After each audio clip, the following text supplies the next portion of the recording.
गुजरात राज्यातील अधिकृत घाटांवरून कायदेशीर रॉयल्टी आणि जीएसटी भरून खरेदी केलेली रेती महाराष्ट्रात आणण्यास बंदी घातल्याने नंदुरबार जिल्ह्यात रेती व्यावसायिक आणि वाहनधारक आक्रमक झाले आहेत। गेल्या अनेक दिवसापासून महाराष्ट्रात वाळू वाहतुकीचा टाइम बंद असल्याने व्यवसाय करणे कठीण झाले। त्यातच वन नेशन वन टॅक्सचा नियम असतानाही महाराष्ट्राची वैध रॉयल्टी भरलेल्या वाहनांवर महाराष्ट्रात झिरो रॉयल्टीच्या नावाखाली दंडात्मक कारवाई करून लूट केली जात असल्याचा आरोप व्यावसायिकांनी केला।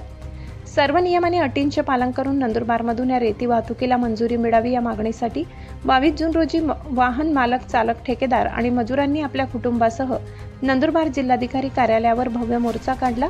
या जाचक धोरणाचा निषेध म्हणून आज व्यावसायिकांनी पूर्णपणे काम बंद आंदोलन पुकारले आहे।